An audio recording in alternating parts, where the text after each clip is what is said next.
Fala galerinha do sexto ano, tudo bem com vocês? Então, nós vamos dar continuidade às nossas videoaulas, né? Essa é a nossa quarta videoaula em que a gente vai continuar trabalhando o tema 3 do livro de vocês, que é o relevo. E aí a gente vai falar o que agora no tema 3? O processo de formação e transformação do relevo. Então, unidade 3, relevo, tema 3, processo de formação e transformação de relevo, lá na página 76. Então, a gente vai estudar aqui como que o relevo é formado, seu processo de formação. A gente vai estudar na unidade 4 quais são os diferentes tipos de relevo. Por exemplo, relevo tem diferentes tipos, diferentes formas, que a gente vai explorar melhor na unidade, na verdade, no tema 4. Planalto, serra, vale, depressão, cordilheira, montanha, colina, planície são, por exemplo, exemplo de algumas formas de relevo, né? Na verdade, as principais formas de relevo que a gente vai estudar, mas isso no tema 4. Agora, nesse momento, nós vamos nos deter a falar sobre o processo de formação e transformação desses relevos. Como eles se formam, como que eles se transformam. Vamos lá. Então, a gente vai começar falando sobre os agentes internos ou os agentes endógenos do relevo. Então, os agentes internos ou os endógenos são nomes dados a forças que atuam do interior do nosso planeta, tá? Do interior para o exterior, então de dentro para fora.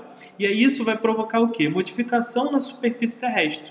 Então, é uma força que vem lá do manto, do núcleo, que vai modificar a crosta terrestre, provocando modificações. Esses fenômenos são o tectonismo e o vulcanismo. São importantes agentes internos que modificam o nosso relevo, né? Então, os agentes internos, reforçando, agentes internos ou endógenos são aqueles agentes, fenômenos, né, que dependem de forças internas do planeta. Forças que são resultantes do movimento de convecção. Lembra que a gente estudou o movimento de convecção, o movimento das placas tectônicas? Então, os agentes internos ou endógenos são resultantes desses movimentos. E essa energia tem como consequência a criação de novos relevos, que a gente chama de geoestrutura, né, a matéria oferecida pelos agentes internos, criando também uma dinâmica que a gente chama de geoestrutura ou geoescultura. Ou ele pode modificar esse relevo também, né?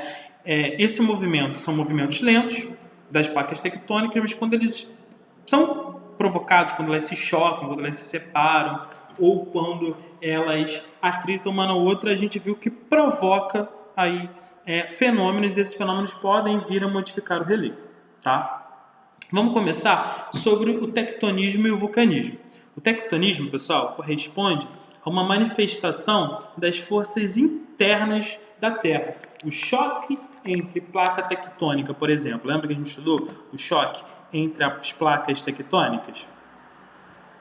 Então, quando a gente estuda o choque entre as placas tectônicas, ele pode levar ao quê? A formação de montanhas. Quando elas se chocam uma na outra, a gente viu, ó, como está aqui, uma sobe, a outra desce, começa a formar montanha, há dobramentos, né? E leva à formação de montanha a partir do enrugamento ou do dobramento dessas montanhas. Então o relevo leva a borda das placas, como ocorre, por exemplo, na Cordilheira dos Andes, que é uma placa sobe, a outra desce e passa a fazer uma formação de montanha. Ou acontece na Cordilheira dos Andes também.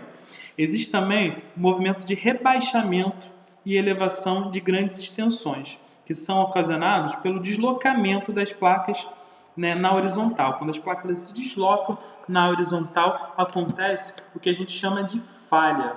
Tá aqui, ó. Então, há o rebaixamento desse relevo. Entretanto, esses movimentos são mais difíceis de serem percebidos, pois ele ocorre num ritmo muito mais lento. Então, as falhas que ocorrem nas zonas, nas bordas das placas, elas constituem outra expressão de tectonismo. Por exemplo, a Serra do Mar originou-se a partir de uma falha que está relacionada na separação entre a América do Sul e a África, quando houve essa separação do relevo. Lembra que a gente falou que antes era um continente só? E aí se separou, na Pangeia se separou. A Serra do Mar é um conjunto de elevação no litoral brasileiro, que vai do Rio de Janeiro até Santa Catarina. E aí no livro de vocês tem até uma foto na página 76 aí.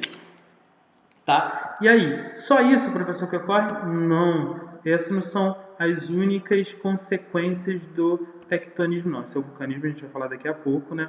Terremotos, abalos sísmicos são outras consequências do tectonismo.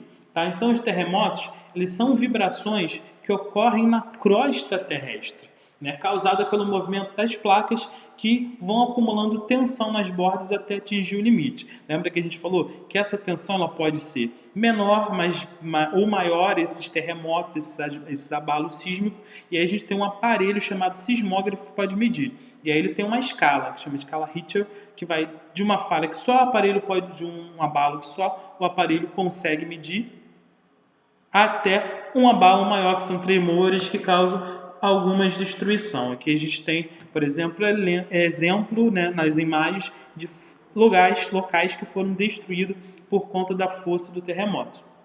Então, os terremotos, eles nada mais são do que vibrações que ocorrem na crosta terrestre ocasionadas pelo movimento das placas que vão acumulando nas bordas até atingir o limite de resistência das rochas que começam na borda a romper, causando ruptura ou falhas. E aí ela contribui também para a formação e para a transformação do relevo, pois dependendo da intensidade, da força desse terremoto, né, ele pode provocar um afundamento parcial do solo ou total. E aí os terremotos acontecem no planeta há milhões de anos. E a sua ocorrência em áreas muito habitadas tem provocado morte de pessoas e transformação de paisagem. Todos os dias, né, a gente tem a ocorrência de milhares de tremores que não são percebidos pelos humanos. Como eu falei para vocês, somente aquele equipamento sismógrafo pode registrá-lo. Então, graças a esse equipamento e com base nos estudos sobre o movimento das placas tectônicas, que há profissionais, né, especialistas, que sabem, né, quais são as áreas mais propensas a acontecer o terremoto, ou seja, as áreas que provavelmente pode acontecer mais, as áreas que ocorrem mais. Então, quando a placa tectônica ela sofre uma ruptura, o magma, em condições de alta temperatura e pressão, ele escapa. E aí, se extravasa pela superfície, ocorre o que a gente chama de vulcanismo. Isso aqui é a imagem do tectonismo. Vamos lá, vamos mostrar agora o vulcanismo. A gente até viu, comentei com vocês, um vulcão que estava em erupção esses dias em algum lugar na Ásia, não me lembro agora o nome. Esse aí é o vulcanismo, né? Que são erupções de vulcões. Então, é isso que acontece. Então, o vulcanismo é o derramamento de lava, né, e está ligado a áreas de limite entre as placas, onde a pressão é maior, na fissura são mais comuns, e aí o que pode acontecer? No centro da placa, solta a lava. As lavas elas saem do interior do nosso planeta e provoca aí o tectonismo. Tá? E aí o material expelido ele vai se solidificar, vai se transformar em rocha. Essa aí, a lava que vocês estão vendo na imagem, ela é o que? Rocha em estado pastoso. Quando ela esfria, ela vai se transformar em rocha em estado sólido. Não é? E aí, podendo formar montanhas, planaltos, vulcânicos, né? Ilhas, quando ela acontece no interior, a gente viu que ela vai subindo até formar ilhas, pode formar montanhas. Então, as paisagens, o relevo, ele pode ser uma fonte rica de pesquisa cientista, porque ele traz material do interior do nosso planeta. Na página 77 do livro de vocês, tem uma imagem mostrando o limite das placas tectônicas, a área onde ocorrem maiores vulcões, áreas onde ocorrem abalos sísmicos. E aí, se vocês olharem lá próximo, onde são as ilhas do Japão, ali no Oceano Pacífico, você vê que tem áreas que ocorrem muito. Por quê? Ali é o limite de encontro de várias placas tectônicas. A gente chama esse lugar, por exemplo, onde está o Japão, de Círculo de Fogo.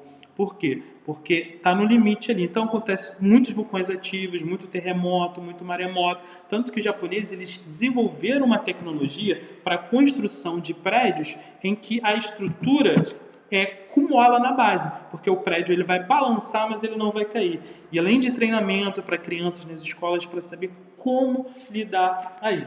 Então esses são os agentes internos ou endógenos, forças que atuam do interior do planeta, provocado por tectonismo, vulcanismo.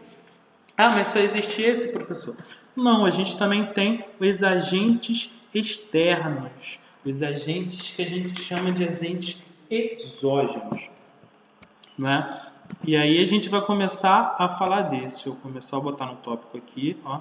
agentes exógenos do relevo, ou agentes externos do relevo, né? Os agentes externos ou exógenos são os nomes dados aos agentes responsáveis pelos desgastes da rocha, que acaba esculpindo o relevo. Por exemplo, a água. A água pode conseguir modificar o relevo. A força do vento, a variação de temperatura, está quente, está frio, assim, animais, vegetação, são agentes que podem modificar o relevo.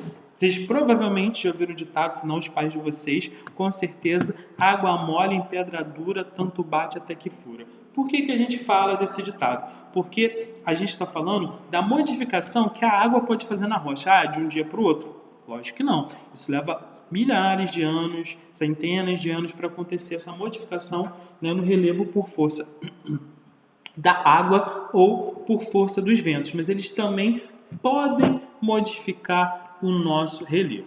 Vamos lá. Então, a gente vai falar, estamos continuando falando do relevo terrestre. Agora a gente vai falar da formação a partir dos fatores internos, a gente já falou. Vamos falar dos fatores externos, né? Então, as condições climáticas predominantes em determinada área, elas interferem no modo como cada agente vai atuar. Em áreas muito quentes, muito úmidas, como ocorre em grande parte do Brasil, vai ter muita água, e é essa água que vai exercer maior influência sobre o relevo. Por quê? Porque quanto mais quente, mais úmido, mais chuva vai ter, mais água vai ter.